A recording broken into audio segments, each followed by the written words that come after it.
وما ذالک علی اللہ بعزیز. اچھا پھر کہا جا رہا ہے کہ اور نہیں یہ اللہ پر بے عزیز، کچھ بھی مشکل نہیں ہے اس کے لیے.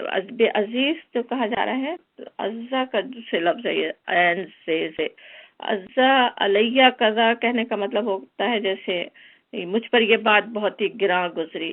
اردن اعزاز کہا جاتا ہے سخت زمین کو. اور اسی طرح عزیز کا لفظ سمجھنے کے لیے جیسے سورۃ توبہ کی اگر آیت ایک دیکھیں، عزیز علیہ ما عنتم، تمہاری تکلیف ان پر گراں گزرتی ہے، شاق گزرتی ہے.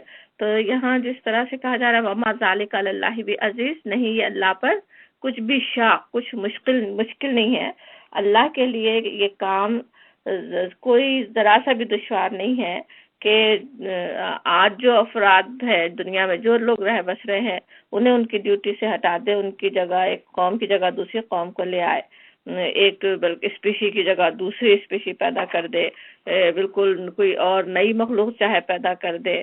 یا جیسے اگر اہل مکہ سے خطاب ہو، آج اقتدار میں ہو، آج طاقت تمہیں حاصل ہے، تمہاری جگہ تمہیں ہٹا کر کسی اور کو یہ ذمہ داریاں عطا کر دے، کسی اور کو اس کی جگہ لے آئے. اور ہم سب سے بھی اسی طرح سے خطاب ہے کہ آج جو کچھ اللہ نے نعمتیں دی، زندگی عطا کی، ان نعمتوں سے، زندگی سے ہم اس طرح سے ان کو اس طرح استعمال نہیں کرتے، اللہ کی بندگی اس کے ذریعے سے صحیح طرح ہم نہیں کرتے، اپنی جو ذمہ داری اللہ تعالیٰ نے ہم پہ ڈالی ہے اسے ہم پوری طرح آج ادا نہیں کرتے. تو اللہ کے لیے کچھ بھی مشکل نہیں ہے کہ ہمیں وہ ہٹائے دوسری جگہ لے آئے. آج ایک اور بھی نعمت ہے، اسلام کی نعمت ہے، قرآن کی نعمت ہے، وہ بھی ہمیں دی ہوئی ہے، اس کا بھی ہم پوری طرح حق ادا نہیں کرتے. اللہ تعالیٰ کسی اور سے وہ خدمت لے سکتا ہے. آج ہم پیچھے ہٹتے ہیں، آج ہم اپنی دنیا میں لگے رہتے ہیں، ہم اللہ کے دین کا کام نہیں کرنا چاہتے، اللہ تعالیٰ کسی اور سے وہی کام لے سکتا ہے.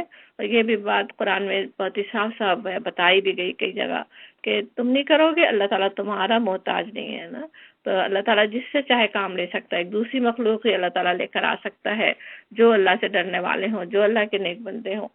اور پھر کہا جاتا ہے ولا تزرو وازرتم وزر اخرى، اور نہیں تزرو بوجھ اٹھائے گا، وازرتن بوجھ اٹھانے والا، وزرا بوجھ اخرى دوسرے کا.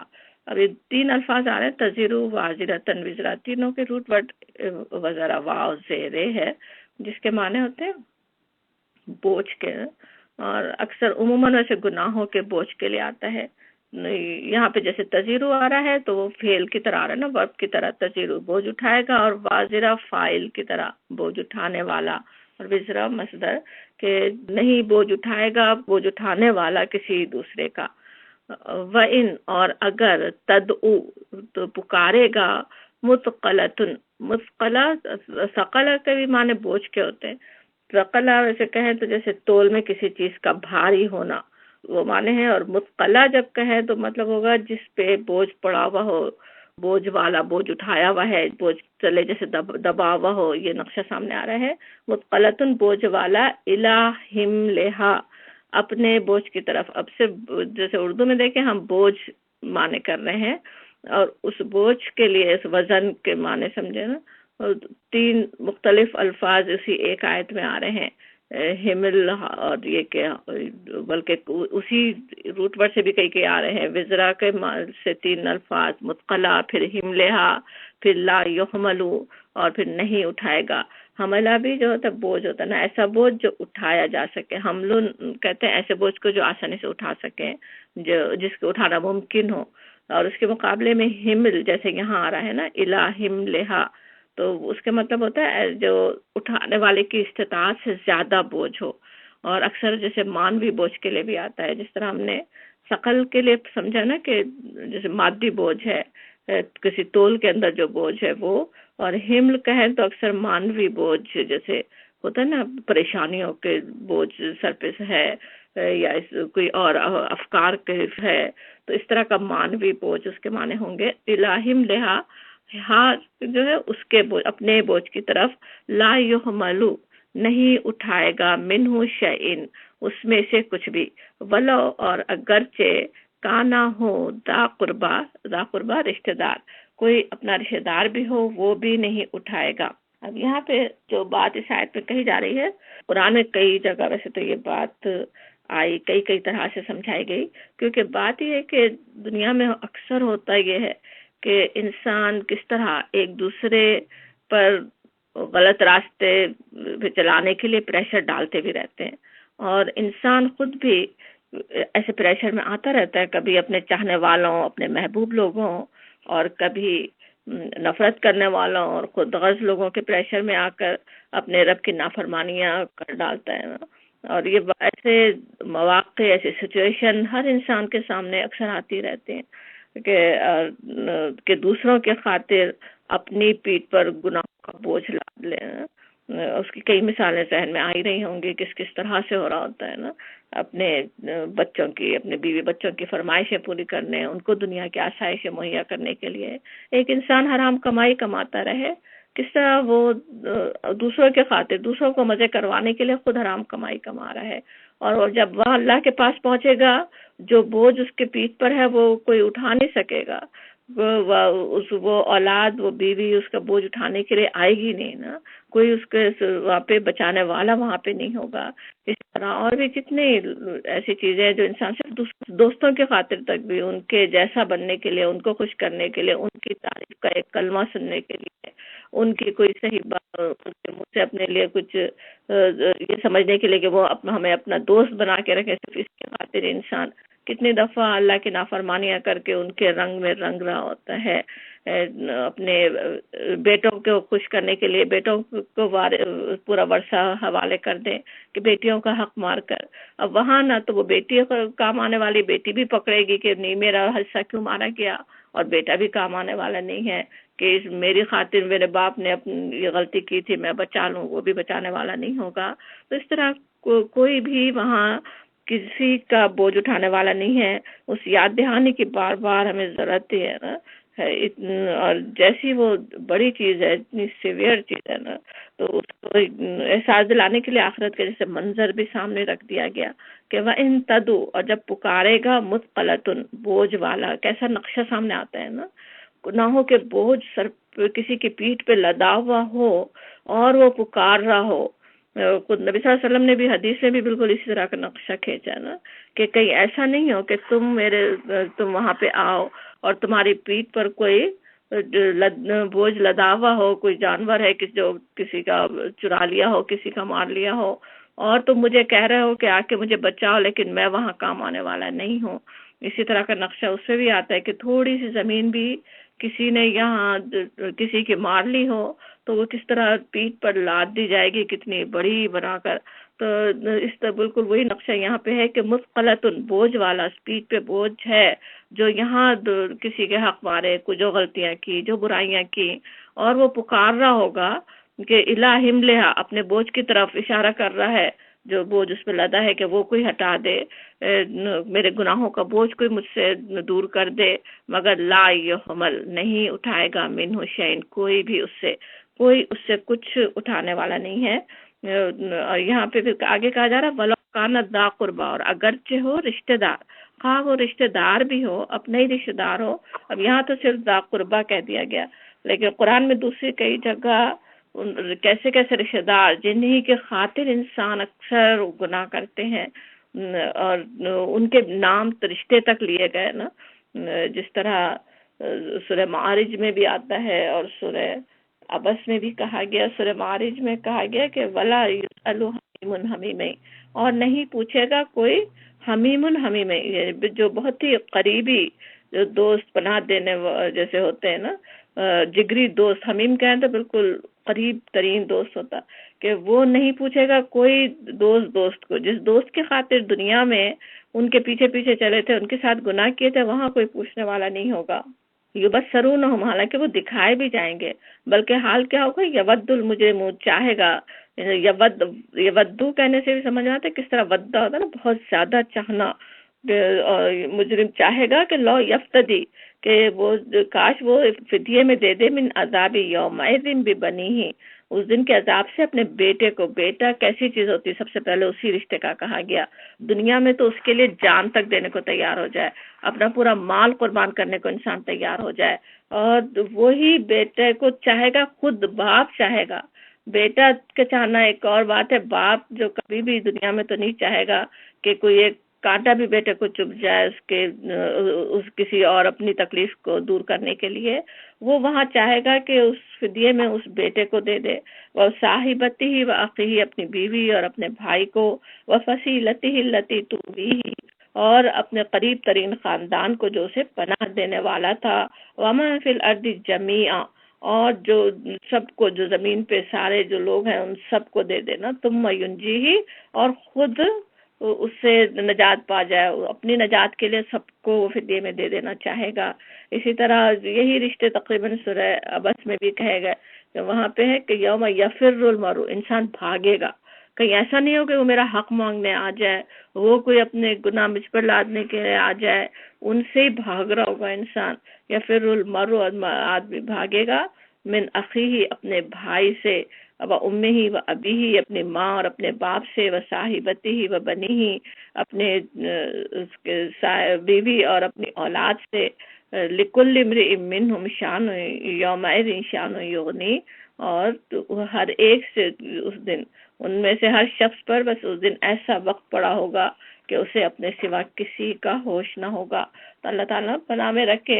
اب یہ یاد دہانی اللہ تعالیٰ نے قرآن میں اسی لیے کروائی، وہاں کے نقشے اسی لیے کھینچے کہ انسان دنیا میں ایسا نہ ہو کہ ان کی خاطر یہاں اپنے آپ کو کوئی گناہوں میں مبتلا کر لے، ان کی خاطر کوئی غلط کام کر لے، ان رشتوں کے خاطر، ان تعلقات کے خاطر اپنے رب کو ناراض نہ کر لے۔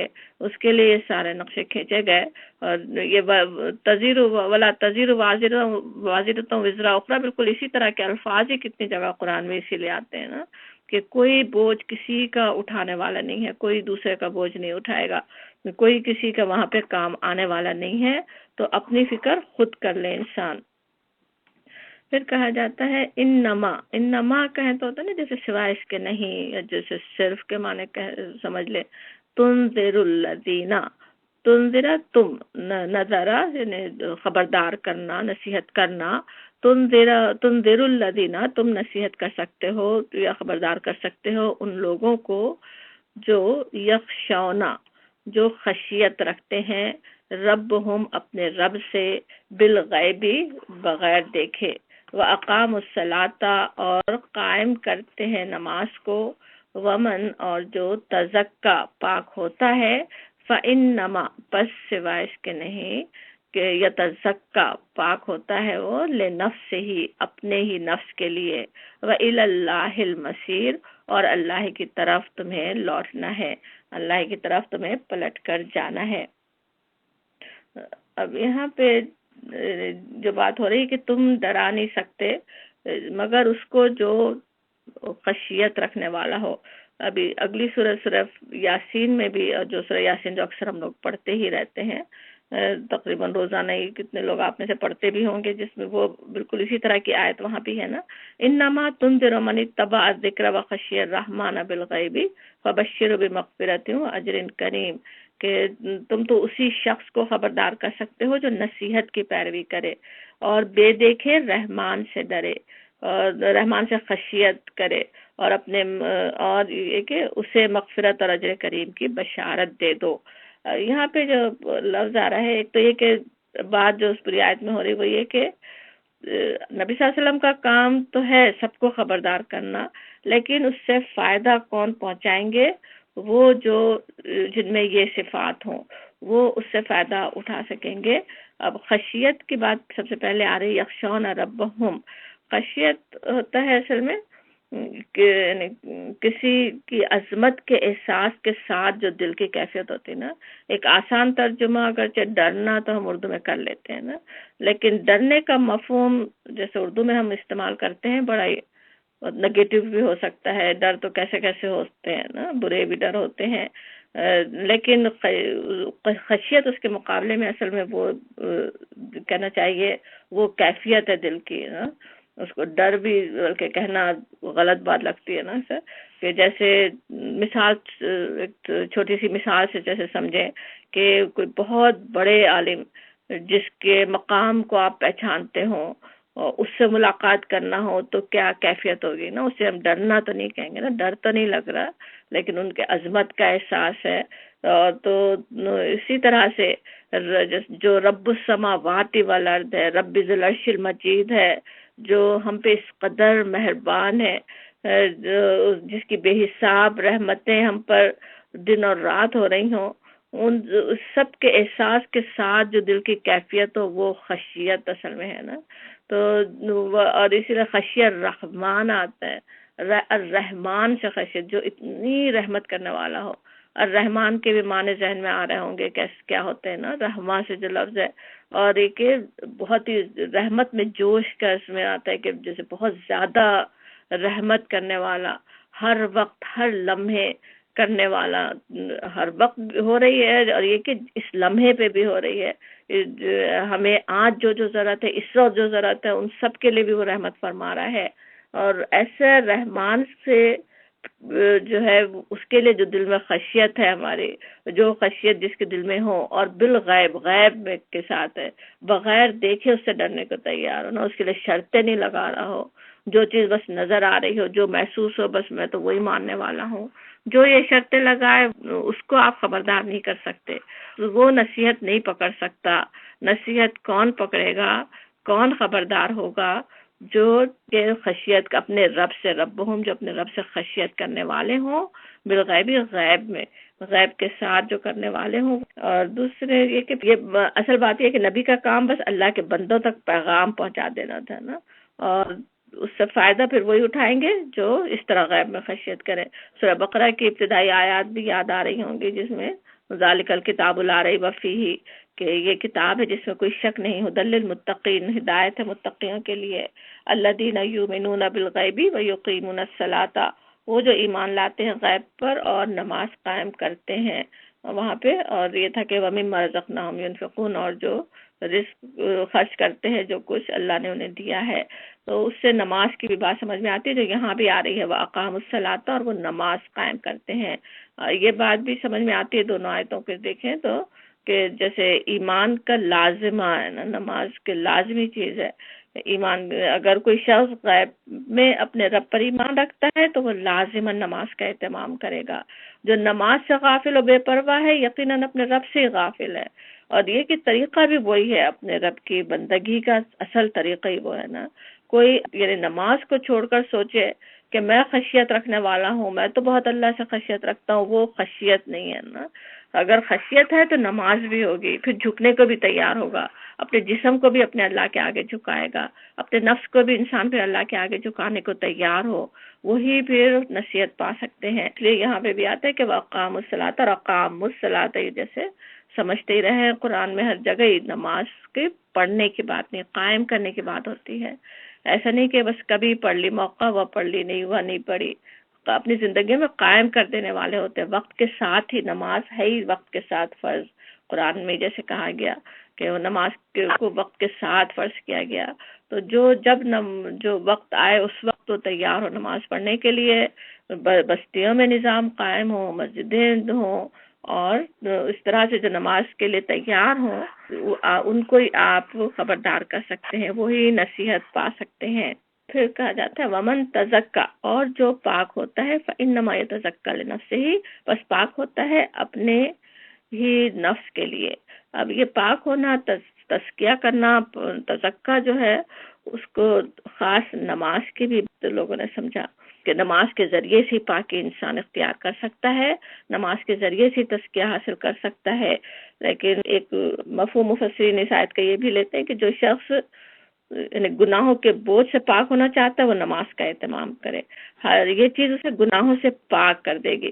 اور جس نے پاکیزگی حاصل کی وہ اپنا ہی بھلا کرے گا، کہ اللہ کسی کی عبادت اور اطاعت کا محتاج نہیں ہے نا. فإنما يتزکى لنفسه، جس طرح کہا جا رہا ہے کہ وہی اپنے نفس کے لیے ہے.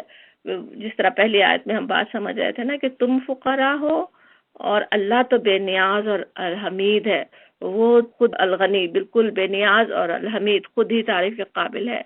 اور تمہاری پاکیزگی اختیار کرنا وہ تمہارے اپنے ہی بھلے کے لیے ہے نا. اب یہ بات کہ اللہ تعالیٰ کا جیسے فرمانا، اور کس طرح ہم دیکھتے ہیں حدیث میں بھی قرآن میں بھی کہ کتنی عبادتوں کے لیے آتا ہے کہ وہ میرے لیے ہیں. روزہ جیسے میرے لیے ہے، میں اس کا اجر دوں گا. جو راتوں کو میرے لیے کھڑا ہوگا میں اسے آگ سے بچا لوں گا، جو میری راہ میں خرچ کرے گا اسے اتنا بڑا چڑھا کر واپس کروں گا۔ تو یہ سب اس طرح سے ترغیب اپنے بندوں کو دلانا، اللہ تعالیٰ کا اپنے بندوں پہ بے پایا کرم ہے نا، ورنہ یہ سب ہمارا کرنا اصل میں اپنے لیے، ورنہ ہر عبادت، ہر نیکی، خواہ وہ بڑی سے بڑی ہو یا چھوٹی سے چھوٹی ہو، اس کو ہمارے رب کو تو اس کی بالکل حاجت نہیں، قطعی حاجت نہیں ہے کہ ہم کریں۔ جس طرح ابھی پہلی آیت میں ہم سمجھ رہے تھے، سورہ فرقان کی آخری آیت ہم نے یاد کی، تو اللہ تو بالکل اس سے بے نیاز ہے، الغنی الحمید ہے۔ ہم نماز کے لیے کھڑے ہوتے ہیں تو ہم اپنا فائدہ کرتے ہیں، ہم روزے رکھتے ہیں تو خود ہی بے شمار ظاہری اور باطنی فائدے حاصل کرتے ہیں۔ اگر ہم اللہ کے راستے میں پیسہ نکالتے ہیں اللہ کی راہ میں، اس کے سارے فائدے بھی ہماری طرف ہی پلٹ کر آتے ہیں، اپنا نفس کا جو تزکیہ ہوتا ہے وہ بھی، اور دوسری طرح سے بھی ہماری طرف ہی پلٹ کے آتے ہیں۔ جس کام کے لیے بھی ہم پیسہ خرچ کریں، کس طرح وہ فائدہ ضرور ہمارے پاس ہی پلٹ کر آئے گا نا۔ اور لیکن ساتھ ہی اللہ کا جو خاص فضل و کرم ہے کہ آخرت میں بھی اس کا پھر اجر جمع ہوتا رہے۔ اسی طرح سے سورہ لقمان میں شکر کی بات بھی بتائی گئی، وہاں پہ کہا گیا وَمَن يَشْكُرْ فَإِنَّمَا يَشْكُرُ لِنَفْسِهِ وَمَن كَفَرَ فَإِنَّ اللَّهَ غَنِيٌّ حَمِيدٌ، کہ جو کوئی شکر کرے بس اس کا شکر اپنے ہی نفس کے لیے ہے، اور جو کفر کرتا ہے اللہ تو غنی اور حمید ہے، کہ اللہ تو بے نیاز ہے، خود ہی تعریف کے قابل ہے، تمہاری ضرورت نہیں ہے، تمہیں وہ شکر کا کوئی حاجت مند نہیں ہے تمہارے۔ اگر تم شکر کرو گے، اور شکر پھر پورے تفصیلی معنوں میں سمجھ سکتے ہیں، اس میں یہ ساری باتیں بھی آ جائیں گی، اللہ کی صحیح بندگی کرنا، اس کو ماننا، اس پر ایمان لانا، تو جو کرے گا وہ اس کے اپنے نفس کا فائدہ ہے، اپنا ہی فائدہ ہے۔ اللہ تو غنی اور حمید ہے، اس کو کوئی تمہاری ضرورت نہیں ہے، کوئی اس کی حاجت نہیں ہے۔ اور پھر یاد دہانی ہوتی ہے وَإِلَى اللَّهِ الْمَصِيرُ، اور یہ کہ اسی کی طرف تم پلٹنے والے ہو۔ المصیر جو ہوتا ہے پلٹنا بھی، اور یہ کہ ٹھکانہ بھی، جہاں پلٹ کے انسان جائے اسے بھی کہا جاتا ہے نا۔ تو اصل ٹھکانہ اللہ کے پاس ہے، اصل پلٹنے کا مقام اللہ کے پاس ہے، اسی کی طرف ہے۔ یہ یاد دہانی اس لیے کہ ہم جو بھی عمل کرے اسی کے لیے ہو نا، اپنے اللہ کے خاطر ہو، آخرت ہمارے پیش نظر ہو، خشیت اسی کے لیے، اقامت صلاۃ اسی کے لیے، اور جو بھی نیکی کر رہے ہیں وہ اپنے اس خیال سے ہو کہ ہمیں پلٹنا اللہ کی طرف ہے، تبھی اعمال صحیح ہوتے ہیں نا۔ اگر خود ہماری زندگی میں ہی ہم اپنے آپ ہی کو دیکھ لیں، اگر ایک کام، ایک فیصلہ، کوئی سا بھی کام اگر ہم آخرت کے لیے کرتے ہیں، اس میں فکر اصل آخرت کی ہمیں اپنے لیے ہے، تو وہ کام کیسا احسن ہوتا چلا جاتا ہے نا، وہ بہت ہی خوبصورت ہو سکتا ہے۔ اس کے مقابلے میں کوئی بڑے سے بڑا نیکی کا کام بھی اگر ہم دنیا کے خاطر کر رہے ہوں تو وہ جیسے بدصورت بن جاتا ہے، پھر اس میں کچھ خوبی نہیں رہتی ہے، وہ کوئی فائدہ ہی پہنچانے والی چیز نہیں رہتی۔ پھر اِلَى اللَّهِ الْمَصِيرُ، پلٹنا اس کی طرف ہے، یہ بات اصل یاد رہے ہمیں۔ اس کے لیے ہم پاکیزگی اختیار کریں، اس کے لیے اپنے نفس کا تزکیہ کریں، اس کے لیے نیکیاں اصل ہم کریں، اور یہ یاد دہانی ذہن میں ہو، یہ بات یاد رہے، تبھی پھر وہ سب بھی آسان ہو سکتا ہے نا۔ جیسے اوپر بات آ رہی تھی، جو پریشر ہم پر پڑتے رہتے ہیں سیدھے راستے پر قائم رہنے کے لیے، رہنے نہیں دینے کے لیے، یا سیدھے راستے سے ہٹانے کے لیے، کتنے طرح طرح کے پریشر دن اور رات ہم پر ہوتے ہیں، ان سب کا مقابلہ انسان کے لیے آسان ہو جائے نا، اور سیدھے صراط مستقیم پر جمے رہنا آسان ہو جائے، یہ بات اگر یاد رہے کہ ہمیں پلٹنا تو اللہ کی طرف ہے، جانا تو اسی کی طرف ہے۔ یہ دنیا سب پیچھے رہ جانے والی ہے، یہاں کے رشتے، یہاں کے لوگ، یہاں کی باتیں، یہاں کے مظالم تک بھی ہوں، وہ سب بھی بس کچھ عرصے کے ہیں، وہ سب یہیں رہ جانے والے ہیں، پلٹنا اصل اللہ کی طرف ہے، وہ بات یاد رہے۔ پھر آیت 19 میں کہا جاتا ہے وَمَا يَسْتَوِي الْأَعْمَى وَالْبَصِيرُ، اور نہیں ہے برابر العامہ، العامہ جیسے اندھا، والبصیر اور دیکھنے والا۔ اب عامہ سے مراد یہاں پہ عقل اور دل کے اندھے مراد ہے نا، اور بصیر وہ لوگ جن کی عقل اور دل کی صلاحیتیں زندہ ہیں اور وہ ان سے کام لیتے ہیں۔ یہ بھی نبی صلی اللہ علیہ وسلم کو جیسے تسلی دی جا رہی ہے کہ آپ کی دعوت قبول کرنے کے معاملے میں ہر ایک کا حال یکساں نہیں ہوگا۔ جنہوں نے اپنے عقل اور دلوں پہ پردے ڈال لیے ہیں، جن کے دل بے نور ہو چکے ہیں، وہ لوگ آپ کی دعوت قبول کرنے والے نہیں ہیں۔ اس روشنی سے وہی لوگ فائدہ اٹھائیں گے جن کے اندر بصیرت ہے. سورہ نمل کی آیت ایک ہے جس میں بالکل یہی بات تقریباً کہی گئی کہ انکا بے شک تم لا تسمع الموتا، تم مردوں کو اپنی بات نہیں سنا سکتے، ولا تسمع الصم دعا اذا ولوا مدبرین، نہ ان بہروں کو سنا سکتے ہو جبکہ وہ پیٹ پھیر کر بھاگے جا رہے ہو. یعنی ایک تو بہرے ہیں اوپر سے بھاگ بھی رہے ہو پیٹ پھیر کر. وما انت بہاد الامی عن ضلالتہم، اور تم اندھوں کو بھی ان کی دلالت سے، ان کی گمراہی سے موڑ کر ہدایت پر نہیں لا سکتے. ان تسمعوا الا من یؤمن بآیاتنا، تم تو بس ان کو سنا سکتے ہو جو ہماری آیات پر ایمان رکھتے ہیں. نبی صلی اللہ علیہ وسلم جیسی ہستی بھی جن کے ساتھ اللہ کی مدد ہے، جو اللہ کا پیغام لے کر آ رہے ہیں، جن کے ساتھ فرشتوں کی مدد اتنی ہے، وہ ان کے بھی بتا دیا جاتا ہے صاف کہ وہ نہیں سننے والے ہیں. اور اگر نہیں سن رہے ہیں، آپ کی دعوت نہیں سنی جا رہی ہے، تو اس کی وجہ یہ ہے کہ کچھ لوگ اس میں سے عامہ ہیں، العامہ ہیں، بالکل وہ سننے والے نہیں ہیں، خود ان کے کان بند ہیں نا، وہ سن نہیں سکتے، انہیں آپ کی بات سمجھ میں نہیں آنے والی ہے. اور اس لیے العامہ والبصیر ایک سے نہیں ہے، تو خود ہم سوچ سکتے ہیں، خود ہم دیکھ سکتے ہیں دنیا کے تمام معاملات میں جس طرح ہم دیکھ سکتے ہیں، ایک اندھا اور ایک بینا ایک سا نہیں ہو سکتا. ایک جو بات اپنی آنکھوں سے دیکھ رہا ہے، ایک نہیں دیکھ رہا ہو، وہ دونوں ایک سے نہیں ہو سکتے. بالکل اسی طرح نبی صلی اللہ علیہ وسلم کی دعوت کے مقابلے میں جو اپنے آپ کو بہرا بنا لیں، جو نہیں سنے، نہیں سننا چاہیں، وہ اور جو آنکھیں کھلی جو رکھے، اب جن کی ضمیر کی آنکھیں کھلی بھی ہوں، وہ دونوں ایک سے نہیں ہو سکتے نا.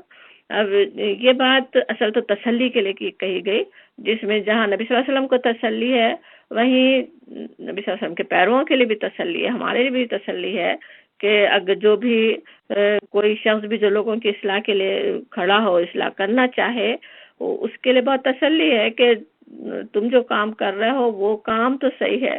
لوگ دونوں طرح کے لوگ تمہیں ملیں گے، العامہ بھی ملیں گے، البصیر بھی ملیں گے. وہ بھی ملیں گے جن کے دل سیاہ ہو چکے ہیں، وہ بھی ملیں گے جن کے اندر دل میں کچھ رمق باقی ہے، جو سننے والے ہیں، جو سن سکتے ہیں. لیکن یہ تسلی تو ہے، لیکن یہ بات بھی ہمیں ساتھ ہی سمجھ لینے کی ہے کہ کون عامہ ہے، کون بصیر ہے، کون مردہ ہو چکا ہے، کس کے دل زندہ ہے، یہ ہم جج نہیں کر سکتے. ہم تو کیا، نبی صلی اللہ علیہ وسلم اور تمام انبیاء کا اسوہ بھی یہی رہا ہے نا کہ آخری وقت تک وہ کسی سے مایوس نہیں ہوئے. اللہ تعالیٰ چاہے تو کیسے کیسے مخالفین اسلام کو بھی، جو اپنی زندگیاں جنہوں نے اسلام کے خلاف کوششیں کرنے میں لگا دی ہوں، انہیں بھی اسلام لانے کی توفیق بخش دیتا ہے نا. کئی مثالیں آپ کو یاد آئی رہی ہوں گی، سہیل بن عمر ہو، ابو سفیان ہو، اور اسی طرح کے کتنے صحابہ کرام جو آگے بڑھ کے جنہوں نے اسلام کو دنیا میں غالب کرنے کے لیے سے بڑے بڑے کارنامے انجام دیے، وہ سب کتنے عرصے تک مخالفت کر رہے تھے.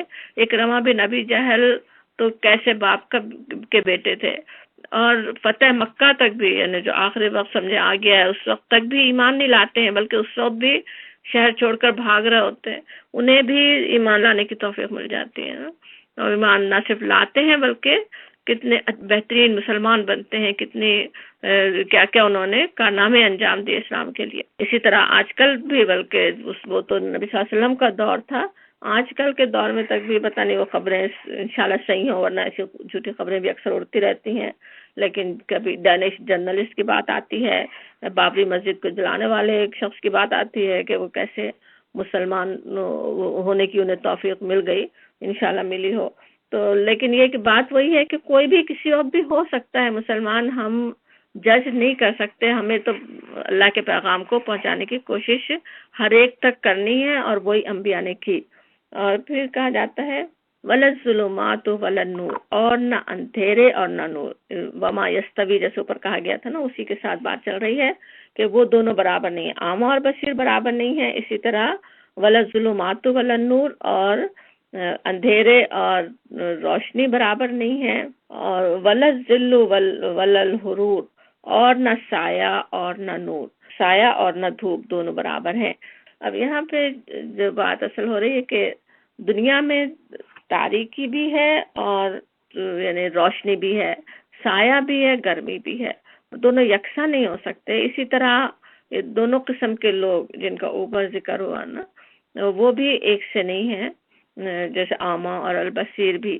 اور ساتھ ہی یہ بھی سمجھ میں آتا ہے کہ اللہ تعالیٰ کی اپنی حکمت ہے نا، اس طرح سے جو مختلف قسم کے جو لوگ ہیں، مختلف قسم کی دنیا میں ہر طرح کے لوگ ہیں نا، دنیا میں انسان بھی جو مختلف پیدا ہوئے، اللہ تعالیٰ کی حکمت کا تقاضا تھا نا کہ ایک خاص حد تک لوگوں کو مہلت ملے، اس میں جو اللہ کی بخشی ہوئی صلاحیوں کی قدر کریں، انہیں حق کی قبول کرنے کی انہیں توفیق مل جائے، اور جو نہیں کریں وہ باطل کے علمبردار بن جائیں. تو اور پھر ولا ذلہ ولا الحرور جیسے کہا گیا، اور نہ سایہ اور نہ دھوپ ایک سی ہے. تو اسے یہ بھی سمجھ میں آتا ہے کہ اگر ان کا جیسے حال مختلف ہے، آج مختلف حال میں ہے، تو بالکل اسی طرح انجام بھی مختلف ہی ہوگا نا. ٹھنڈی چھاؤں اور دھوپ کی تپش جیسے ایک جیسی نہیں ہوتی، اسی طرح سے ان کا بھی انجام بھی، اگر دو مختلف راستوں پہ لوگ چل رہے ہیں، اسی طرح ان کے انجام بالکل مختلف ہوں گے. اور پھر آیت نمبر 22 میں کہا جاتا ہے وما یستوی الاحیاء والاموات، اور یہ کہ نہ برابر ہیں زندے اور نہ مردے. ان اللہ یسمع من یشاء، بے شک اللہ سنا دیتا ہے جس کو چاہتا ہے. وما انت بمسمع من فی القبور، اور نہیں تو سنانے والا ان کو جو قبروں میں ہیں. اب بالکل وہی مضمون جو اوپر سے بیان ہو چلا آ رہا ہے، وہ ایک دوسرے الفاظ میں جیسے دوسرے طریقے سے بیان ہو رہا ہے. پیارے نبی حضرت محمد صلی اللہ علیہ وسلم کو جتنی پریشانی تھی نا کہ لوگ ایمان نہیں لا رہے ہیں، اور اسی لحاظ سے بار بار مختلف الفاظ میں مختلف طریقوں سے آپ کو تسلی دی جاتی ہے نا. اب یہاں جیسے کہا جا رہا ہو کہ آپ کا کام زندوں کو سنانا ہے، مردوں کو جگانا آپ کی ذمہ داری نہیں ہے نا. اور وہ دونوں برابر نہیں ہیں، احیاء اور اموات دونوں ایک طرح سے نہیں لیں گے آپ کے پیغام کو. جن کی صلاحیتیں زندہ ہیں، جو تمہاری بات، جن کی صلاحیتیں زندہ ہیں، ضمیر زندہ ہے، جو اپنی بات ضمیر کی آواز سننے والے ہیں، وہ تو جلد یا بدیر آپ کی بات سن لیں گے. اب نہیں سنیں گے، کچھ عرصے میں سن لیں گے، مان لیں گے. جو اپنے ضمیر کی کوئی بات سننے کو ہی تیار نہیں ہو، خواہشات اور تعصبات کے اندر جس نے اپنے ضمیر کی سمجھے آواز کو دفن کر دیا ہو نا، بالکل مردہ ہو. اس بات بھی کیسی آتی، وما انت بمسمع من فی القبور، اور نہیں تو وہ سننے والے جو قبروں کے اندر ہو. جیسے قبر کے اندر مدفون ہے، وہ اپنے آپ ضمیر کو دفن کر دیا انہوں نے اپنے خواہشات، اپنے تعصبات کے اس کے اندر. اور تو وہ تو سننے والے نہیں ہیں، تم ان کو سنانے پہ قدرت نہیں رکھ سکتے. وہ تمہارے وہ ماننے والے نہیں ہیں. وہ بات تمہاری نا، تو یہ ان کا نہیں ماننا ان کے اپنی وجہ سے ہے. ان کے اپنی بات یہ کہ وہ خود ہی انہوں نے اپنے دل کو، اپنے ضمیر کو مردہ کر دیا ہے، اس وجہ سے وہ نہیں سن رہے ہیں. آیت نمبر 23 میں کہا جاتا ہے ان انت الا نذیر، چھوٹی سی جیسے آیت نمبر 23، ان انت الا نذیر، نہیں تو مگر ڈرانے والا. آپ کا کیا ذمہ داری ہے، آپ کا کیا مقام ہے، وہ سمجھا دیا جاتا ہے کہ آپ کا کام یہ ہے ہی نہیں کہ ضرور سنا کر ہی چھوڑیں. جو آپ کی بات نہیں ماننا چاہتا اس سے منوا کر ہی چھوڑیں، یہ آپ کا کام نہیں ہے. آپ کا کام کیا ہے، خبردار کر دینا. آپ کو تو ہم نے نذیر بنا کے بھیجا ہے. اس کے اگلے آیت میں اور وضاحت اس کی آ جاتی ہے، انا بے شک ہم نے ارسلنا کا، ہم نے بھیجا تم کو بالحق، ساتھ حق کے، بشیرا و نذیرا، خوشخبری دینے والا، بشارت دینے والا اور خبردار کرنے والا. وَإِن مِّنْ أُمَّةٍ، اور نہیں کوئی امت، الا مگر خلا فیہا جیسے گزرا اس میں، نذیر ڈرانے والا. اور یہ کہ اس سے پہلے بھی جو امتیں آئیں سب میں اللہ نے نذیر بھیجے. تو وَإِن مِّنْ أُمَّةٍ إِلَّا خَلَا فِيهَا نذیر، اور نہیں کوئی امت مگر گزرا اس میں ڈرانے والا. تو ایک تو یہ بات یہاں پہ سمجھ میں آ رہی ہے کہ ہر امت میں اللہ نے نذیر بھیجے، خبردار کرنے والے بھیجے. اور یہ بات کئی طرح سے قرآن میں کئی جگہ آتی ہے کہ جن انبیاء کے تذکرے آئے، جن رسولوں کے تذکرے آئے، صرف وہی نہیں تھے نا، بلکہ حدیث سے بھی جیسے پتہ چلتا ہے کہ کتنے نبی آئے، 1,24,000 کے غالباً تعداد کسی حدیث میں بیان بھی ہوئی. تو اس سے لگتا ہے کہ کوئی امت ایسی نہیں گزری جس میں اللہ تعالیٰ نے رسول نہیں بھیجے ہوں. جیسے سورہ رات میں کہا گیا وَلِكُلِّ قَوْمٍ ہاد، ہر ایک قوم کے لیے ایک ہادی ہے. سورہ ہجر میں فرمایا کہ وَلَقَدْ أَرْسَلْنَا مِن قَبْلِ فِي شِيعِ الْأَوَّلِينَ، اور ایک ہے بے شک ہم نے بھیجا تم سے پہلے گروہوں میں۔ سورہ نحل میں ہے کہ وَلَقَدْ بَعَثْنَا فِي كُلِّ أُمَّةٍ رَسُولًا، اور بے شک ہم نے مبعوث کیا ہر امت میں رسول، ہر امت میں ہم نے رسول بھیجے۔ یہ بات ویسے بھی سمجھ میں بھی آتی ہے، جیسے دوسری بھی مذاہب ہندوؤں کے بھی کتابیں جو ہیں پرانی، ان میں سے ریسرچ کرنے والوں نے کتنی ایسی باتیں نکال کے سامنے دکھائیں جو بالکل جیسے قرآن میں جو بات آئی ہوئی ہے بالکل وہی بات اس میں موجود ہے نا۔ اس سے صاف پتہ چلتا ہے کہ کبھی ان کے پاس بھی اللہ کے نبی، اللہ کی کتابیں آئی تھیں جس کو انہوں نے بدل کے کیا سے کیا بنا دیا، کوئی چند ایک چیزیں کہیں کہیں اندر باقی رہ گئی ہیں جو صاف لگتا ہے کہ وہ اللہ کا کلام ہی تھا۔ اسی طرح مہاتما بدھ کو بھی کچھ لوگ تو سمجھتے ہیں، یا کم از کم وہ خود نہیں ہو بھی تو ان کے جیسے ماننے والوں میں کوئی پہلے نبی گزرے ہوں، واللہ عالم۔ تو بہرحال نبی لیکن بہرحال بھیجے گئے، ہر ایک کے پاس آئے، لیکن ہر ایک کے پاس بشیر اور نذیر ہی آئے، بشارت دینے والے اور نذیر ہی بنا کے بھیجے گئے۔ یہاں پہ بھی بات وہی صاف کی جا رہی ہے جیسے اوپر ہم سمجھ رہے تھے کہ زبردستی مسلمان بنا دینا آپ کا کام نہیں تھا نا، اور یہی بات اس آیت سے بھی ہمیں بہت صاف صاف سمجھ میں آ رہی ہے۔ اور اب تمام انبیاء کرام کے بھی واقعات پہ اگر غور کریں جو قرآن میں جگہ جگہ بیان ہوئے تو ایک بات بالکل صاف روشن ہو جاتی ہے نا، اور اس بات کو آج کل کے حالات کے لحاظ سے بھی سمجھنا بھی بڑا اہم ہے کہ تمام انبیاء کرام جو بھیجے گئے، جنہوں نے اللہ کے دین کو اللہ کے بندوں تک پہنچایا، اللہ کے پیغام کو اللہ کے بندوں تک پہنچانے کا کام کیا، وہ بشارت دینے والے اور ڈرانے والے بنا کے بھیجے گئے تھے، بلکہ نذیر بنا کے بھیجے گئے تھے، خبردار کرنے والے بنا کے بھیجے گئے تھے۔ اور انہوں نے جو کوشش کی وہ کیا تھی، کسی نہ کسی طرح بندوں تک پیغام کو پوری طرح پہنچا دیں، وہ بشارت اور وہ انذار کا حق ادا کر دیں، لوگوں کو قائل کرنے کی پوری کوشش کر لیں، اور جو نہیں مانتے ان کا اپنا کام تھا نا، لا اکراہ فی الدین، صاف صاف قرآن میں ہے کہ کوئی جبر دین میں نہیں ہے نا۔ مکے میں ہم دیکھتے ہیں کہ ایمان لانے والوں کی تعداد اگرچہ پوری آبادی کے لحاظ سے بہت کم تھی، لیکن پھر بھی ہمیں پتہ ہے ہجرت کرنے والے کتنے سارے لوگ تھے۔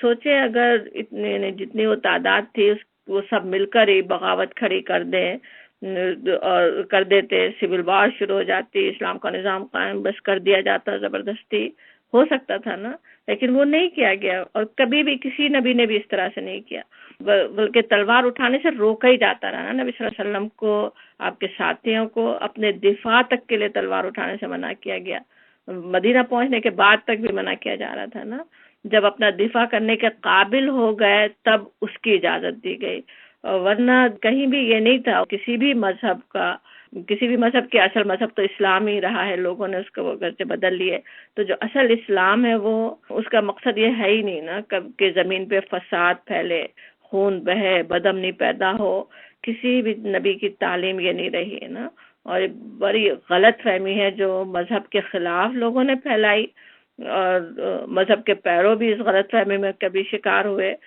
اس کا شکار بلکہ ہوئے بھی اکثر اپنی اغراض کے لیے ہی ہوتے ہیں نا، انسان غلط راستے پہ چلے کہ تلوار جیسے اٹھائیں اور لوگوں کا خون بہائیں، اور اس کے ذریعے سے کتنی مشہور بات جیسے کر دی گئی نا اسلام کا پھیلا، حالانکہ اسلام نہ پھیل سکتا ہے، نہ اللہ تعالیٰ نے کبھی یہ چاہا، نہ یہ حکم دیا کہ تلوار کے ذریعے سے زبردستی کا مذہب پھیلایا جائے۔ تو بلکہ صاف صاف کتنی دفعہ وہ آیت تو سب کو یاد ہی ہوگی نا سورہ احزاب کی، یا ایھا النبی انا ارسلناک شاہدا ومبشرا ونذیرا وداعیا الی اللہ باذنہ وسراجا منیرا، اے نبی ہم نے تمہیں بھیجا ہے گواہ بنا کر، شاہد بنا کے بھیجا ہے، شہادت دیں، گواہی دیں، اسلام کی گواہی لوگوں کے سامنے پیش کر دیں، اور یہ کہ بشارت دینے والا اور ڈرانے والا بنا کر، اللہ کی اجازت سے، اللہ کے اذن سے اس کی طرف دعوت دینے والا بنا کر، اور روشن چراغ بنا کے بھیجا۔ یہ اصل ذمہ داری تھی نبی صلی اللہ علیہ وسلم کی، یہ اصل کام تھا، اور اگر ہم نبی صلی اللہ علیہ وسلم کی پیروی کرنا چاہتے ہیں وہی کام کرنے کی ضرورت ہے نا، شاہد بننے کی ضرورت ہے، اپنی زبان سے گواہی دے، اپنے کردار سے گواہی دے، زبان سے لوگوں کو قائل کرنا، کردار کی روشنی سے ماحول کو منور کر دینا وہ اصل کام ہے نا، کہ لوگوں کے دل بدل جائے. نبی صلی اللہ علیہ وسلم نے یہی کیا تھا نا، لوگوں کے دلوں کی دنیا بدلی تھی. اسلام، سلامتی، امن جو ہے وہ دلوں کے اندر تک آ جائے، اور معاشرے پھر اس سے معاشرے میں آئے، پھر قوموں کے درمیان پوری دنیا میں وہ جیسے امن پھیلانے والی چیز ہی اسلام ہے. سلامتی کا ہی مذہب ہے نا. یہ بات ہمیں خود بھی سمجھنے کی ہے، اور بلکہ آج کے نوجوانوں کو بھی اچھی طرح سمجھانے کی ضرورت ہے نا. ورنہ کتنی خدا نخواستہ کیسے شیاطین لگے ہوئے ہیں نا دنیا میں، جو مذہب کے نام پہ لوگوں کو بہکائیں اور غلط کاموں کی طرف اکسائیں. اللہ تعالیٰ کی رضا تک پہنچنے کا وہ کوئی راستہ نہیں ہے. اللہ تعالیٰ تو یہ چاہتے ہیں کہ بات کی جائے، قائل کیا جائے، سمجھایا جائے، آرگومنٹ. پورا قرآن پڑھتے ہم چلے آ رہے ہیں، یہ مکی صورتوں میں خاص طور پہ ہم کس طرح دیکھ رہے ہیں نا، مسلسل دلائل آتے ہیں نا، آرگومنٹ چلتے ہیں، دلائل سے بات سمجھائی جاتی ہے. اور وہی کرنے کی ضرورت ہوتی ہے نا، دلیل سے بات کرنے کی ضرورت ہوتی ہے، دلیل سے لوگوں کو قائل کرنے کی ضرورت ہوتی ہے نا.